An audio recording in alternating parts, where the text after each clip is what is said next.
Hi friends, ഇന്നത്തെ വീഡിയോയിൽ പറയുന്നത് ഇതുപോലെ ഒരു കോയിൻ കൊണ്ട് എന്തെല്ലാം ഉപയോഗങ്ങളുണ്ടെന്ന് നമുക്കൊന്ന് നോക്കി നോക്കാം കേട്ടോ. 1 രൂപയോ 2 രൂപയോ ആകട്ടെ. ഇതുപോലെ ഒരു രൂപയുടെ അല്ലെങ്കിൽ 2 രൂപയുടെ ഒരു കോയിൻ കൊണ്ട് നമുക്ക് ചെയ്യാൻ പറ്റുന്ന കാര്യങ്ങൾ ഷെയർ ചെയ്ത് തരാം. അപ്പോൾ ഒന്നാമത്തെ ടിപ്പ് എന്ന് പറയുന്നത് ഈ ഒരു കോയിൻ നമുക്കൊന്ന് ഫ്രീസ് ചെയ്യാം. ഏകദേശം ഒരു 10-15 മിനിറ്റ്. ആദ്യമായി ശ്രദ്ധിക്കേണ്ട കാര്യം എന്ന് പറയുന്നത് നന്നായി കഴുകി വൃത്തിയാക്കിയതിന് ശേഷം മാത്രമേ ഫ്രീസ് ചെയ്യാൻ പാടുള്ളൂ കേട്ടോ.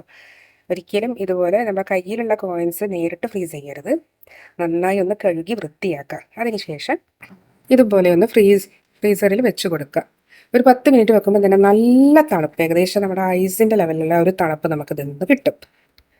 അപ്പോൾ അതുകൊണ്ട് നമുക്ക് എന്താണ് ഉപയോഗം എന്നല്ലേ? അതെ, നമ്മൾ പുറത്തൊക്കെ പോയി വരുന്ന സമയത്ത് ചിലപ്പോൾ കണ്ണിനൊക്കെ ഒരു ചൂട് പോലെ തോന്നാം. അതുപോലെ തന്നെ ബോഡിക്ക് നല്ല ഹീറ്റ് ആയിരിക്കും.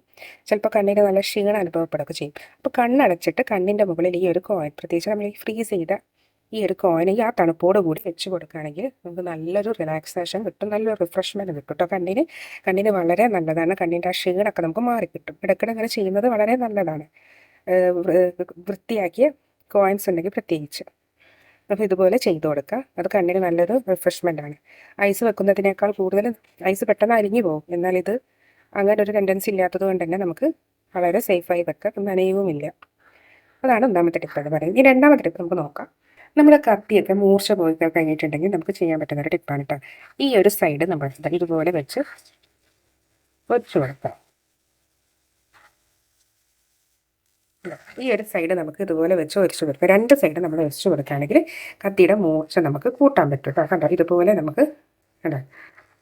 നമുക്ക് ഒരിച്ചു വെച്ച് കൊടുക്കാം. നല്ലൊരു ടിപ്പാണ്.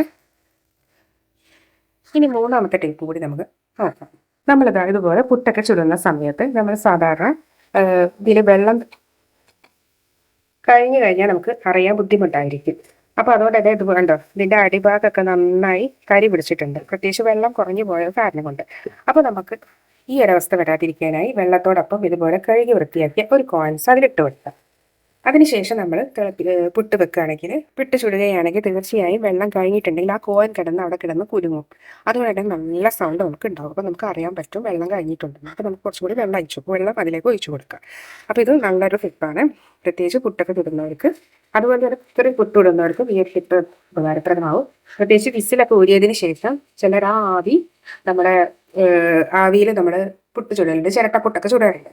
അത് കുക്കറിൽ വെള്ളം കഴിഞ്ഞാൽ നമുക്ക് മനസ്സിലാവില്ല. അതിനും നമുക്ക് ഇതുപോലെ കഴുകി വൃത്തിയാക്കി ഒരു കോയിൻസിൽ ഇട്ട് കൊടുക്കുകയാണെങ്കിൽ അത് കിടന്ന് നന്നായി സൗണ്ട് ഉണ്ടാകും.